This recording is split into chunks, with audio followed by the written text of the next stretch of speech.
ಬರುತ್ತೆ ಅಂತ ಜಾತಿ ಗಣತಿ ಬಗ್ಗೆ ಇವತ್ತು ಬರುತ್ತೆ ಅಂತ ಇದೆ. ಕ್ಯಾಬಿನೆಟ್ಗೆ ಹೋದ್ಮೇಲೆ ಗೊತ್ತಾಗುತ್ತೆ. ಆಮೇಲೆ ಜಾತಿ ಗಣತಿ ಯಾರೂ ನೋಡಿಲ್ಲ ಇದುವರೆಗೂ. ಸರ್ಕಾರಕ್ಕೆ ವರದಿ ಸಲ್ಲಿಸಿದ್ದಾರೆ, ಆದರೆ ಅದರ ಮಾಹಿತಿ ಇದುವರೆಗೂ ಯಾರಿಗೂ ಸಿಕ್ಕಿಲ್ಲ. ಊಹೆ ಮಾಡಿಕೊಂಡು ಅದರ ಬಗ್ಗೆ ಕಾಮೆಂಟ್ ಮಾಡಿದ್ರೆ ತಪ್ಪಾಗುತ್ತೆ. ಆಮೇಲೆ ಜಾತಿ ಗಣತಿ ಪಬ್ಲಿಕ್ ಡಾಕ್ಯುಮೆಂಟ್ ಆಗುತ್ತೆ ಮುಂದಕ್ಕೆ.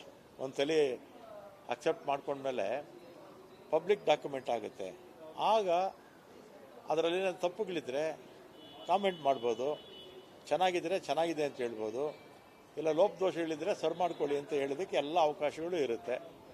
ಅದನ್ನು ನೋಡ್ದೇ ಕಾಮೆಂಟ್ ಮಾಡೋದು ಸರಿ ಇಲ್ಲ ಅಂತ ನನ್ನ ಅಭಿಪ್ರಾಯ. ಸಮಸ್ಯೆ ಏನಂತಂದ್ರೆ ನಮ್ಮ ಮನೆಗಳಿಗೆ ಬಂದಿಲ್ಲ, ಈ ರೀತಿಯಾದಂತ ಗಣತಿ ಆಗಿರೋದೇ ಗೊತ್ತಿಲ್ಲ ಅನ್ನೋಂಥದ್ದು ಆರೋಪ ಇದೆ. ನಿಮ್ಮ ಪಕ್ಷದವರು ಮಾಡಿದ್ದಾರೆ, ಬಿಜೆಪಿಯಲ್ಲೂ ಮಾಡಿದ್ದಾರೆ, ಜೆಡಿಎಸ್ ನಲ್ಲೂ ಮಾಡಿದ್ದಾರೆ. ಅದಕ್ಕೂ ಅವಕಾಶ ಇದೆಯಲ್ಲ. ಈ ಒಂದ್ಸಲಿ ಮಣ್ಣೆ ಆದಮೇಲೆ ಆಮೇಲೆ ಆ ಥರ ಲೋಪದೋಷಗಳಾಗಿದೆ, ಅದನ್ನು ಸರಿಪಡಿಸಿ ಅಂತ ಹೇಳ್ಬೋದು. ಎಲ್ಲ ರಾಜಕೀಯ ಪಕ್ಷಗಳಿಗೂ ಅವಕಾಶ ಇದೆ, ಎಲ್ಲ ಮುಖಂಡರು ಮಾತಾಡ್ಬೋದು, ಸಾರ್ವಜನಿಕರು ಹೇಳ್ಬೋದು, ಸಂಘ ಸಂಸ್ಥೆಗಳು ಹೇಳ್ಬೋದು, ನೀವು ಮಾಧ್ಯಮದವರು ನೀವು ಕೂಡ ಹೇಳ್ಬೋದು. ಅವಕಾಶ ಇದೆ. ಈಗ ಸರ್ ಅದು 2015ರಲ್ಲಿ ಮಾಡಿದ್ದು, ಈಗ 2025 10 ವರ್ಷ ಆದ್ಮೇಲೆ ಈ ದಾಖಲಾತಿ ತೆಗಿತಾ ಇರೋದ್ರಿಂದ ಶಾಂತಿ ಎಷ್ಟಿರುತ್ತೆ, 10 ವರ್ಷ ಆದ್ಮೇಲೆ ಎಷ್ಟು ಬದಲಾವಣೆಗಳಾಗುತ್ತೆ.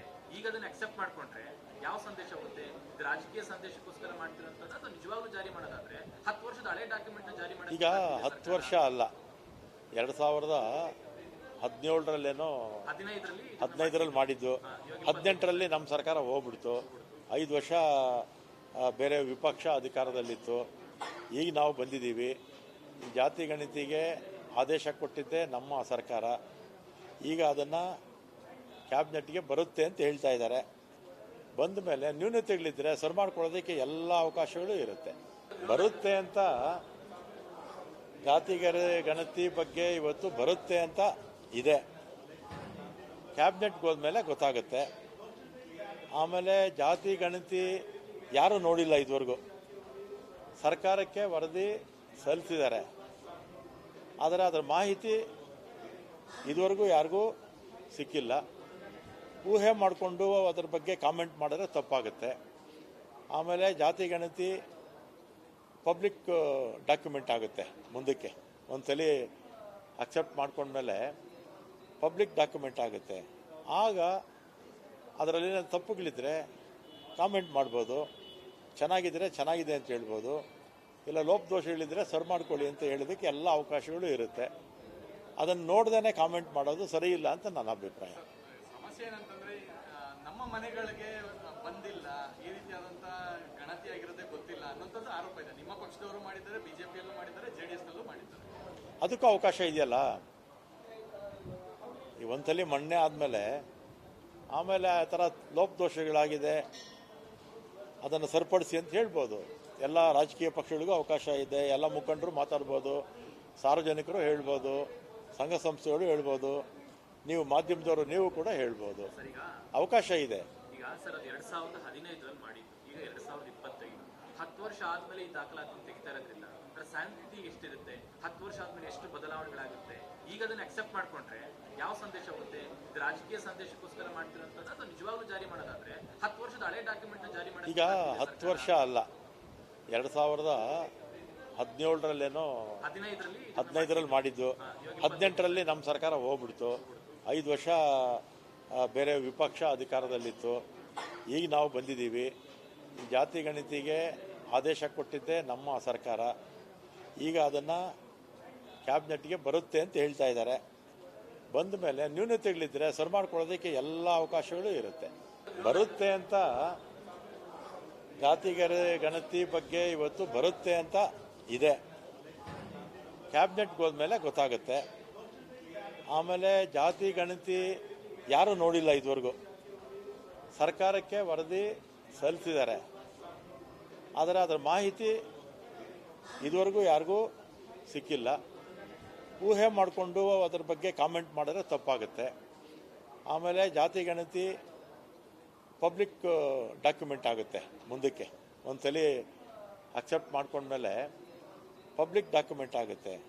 ಆಗ ಅದರಲ್ಲಿ ತಪ್ಪುಗಳಿದ್ರೆ ಕಾಮೆಂಟ್ ಮಾಡ್ಬೋದು, ಚೆನ್ನಾಗಿದ್ದರೆ ಚೆನ್ನಾಗಿದೆ ಅಂತ ಹೇಳ್ಬೋದು, ಇಲ್ಲ ಲೋಪದೋಷಗಳಿದ್ರೆ ಸರಿ ಮಾಡ್ಕೊಳ್ಳಿ ಅಂತ ಹೇಳೋದಕ್ಕೆ ಎಲ್ಲ ಅವಕಾಶಗಳು ಇರುತ್ತೆ.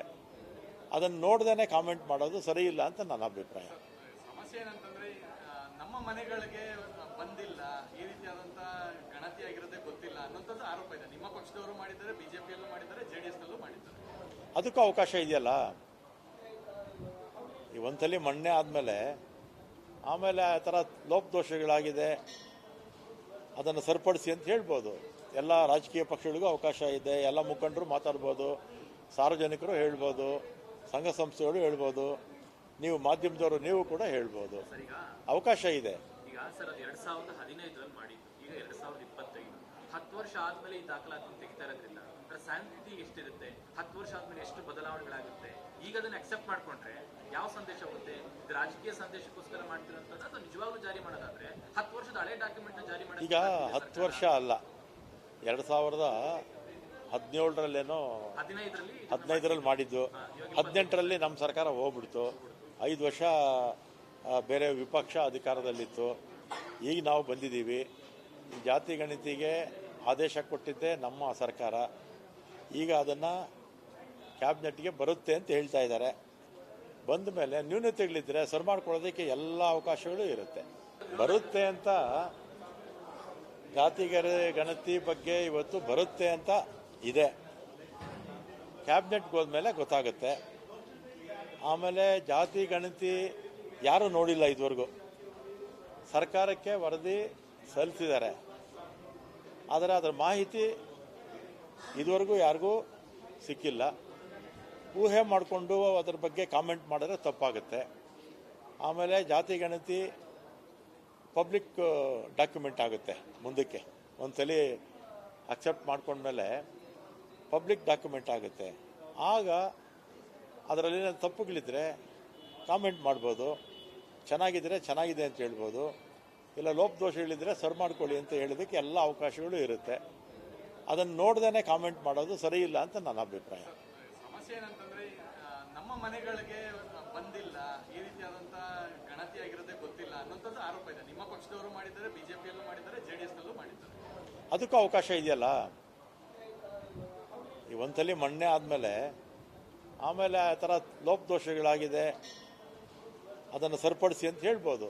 ಎಲ್ಲ ರಾಜಕೀಯ ಪಕ್ಷಗಳಿಗೂ ಅವಕಾಶ ಇದೆ, ಎಲ್ಲ ಮುಖಂಡರು ಮಾತಾಡ್ಬೋದು, ಸಾರ್ವಜನಿಕರು ಹೇಳ್ಬೋದು, ಸಂಘ ಸಂಸ್ಥೆಗಳು ಹೇಳ್ಬೋದು, ನೀವು ಮಾಧ್ಯಮದವರು ನೀವು ಕೂಡ ಹೇಳ್ಬೋದು. ಅವಕಾಶ ಇದೆ. ಈಗ ಸರ್ ಅದು 2015ರಲ್ಲಿ ಮಾಡಿದ್ದು, ಈಗ 2025 10 ವರ್ಷ ಆದ್ಮೇಲೆ ಈ ದಾಖಲಾತಿ ತೆಗಿತಾ ಇರೋದ್ರಿಂದ ಅದರ ಸ್ಯಾಂಕ್ತಿ ಎಷ್ಟಿರುತ್ತೆ, 10 ವರ್ಷ ಆದ್ಮೇಲೆ ಎಷ್ಟು ಬದಲಾವಣೆಗಳಾಗುತ್ತೆ, ಈಗ ಅದನ್ನ ಅಕ್ಸೆಪ್ಟ್ ಮಾಡ್ಕೊಂಡ್ರೆ ಯಾವ ಸಂದೇಶ ಹೋಗುತ್ತೆ? ಇದು ರಾಜಕೀಯ ಸಂದೇಶಕ್ಕೋಸ್ಕರ ಮಾಡ್ತಿರೋಂಥದ್ದು ಅಥವಾ ನಿಜವಾಗ್ಲೂ ಜಾರಿ ಮಾಡೋದಾದ್ರೆ 10 ವರ್ಷದ ಹಳೆ ಡಾಕ್ಯುಮೆಂಟ್ ಜಾರಿ ಮಾಡೋದು? ಈಗ 10 ವರ್ಷ ಅಲ್ಲ, 2017ರಲ್ಲೇನೋ 15ರಲ್ಲಿ ಮಾಡಿದ್ದು, 18ರಲ್ಲಿ ನಮ್ಮ ಸರ್ಕಾರ ಹೋಗ್ಬಿಡ್ತು. 5 ವರ್ಷ ಬೇರೆ ವಿಪಕ್ಷ ಅಧಿಕಾರದಲ್ಲಿತ್ತು. ಈಗ ನಾವು ಬಂದಿದ್ದೀವಿ. ಈ ಜಾತಿ ಗಣತಿಗೆ ಆದೇಶ ಕೊಟ್ಟಿದ್ದೆ ನಮ್ಮ ಸರ್ಕಾರ. ಈಗ ಅದನ್ನು ಕ್ಯಾಬಿನೆಟ್ಗೆ ಬರುತ್ತೆ ಅಂತ ಹೇಳ್ತಾ ಇದ್ದಾರೆ. ಬಂದ ಮೇಲೆ ನ್ಯೂನತೆಗಳಿದ್ರೆ ಸರಿ ಮಾಡ್ಕೊಳ್ಳೋದಕ್ಕೆ ಎಲ್ಲ ಅವಕಾಶಗಳು ಇರುತ್ತೆ.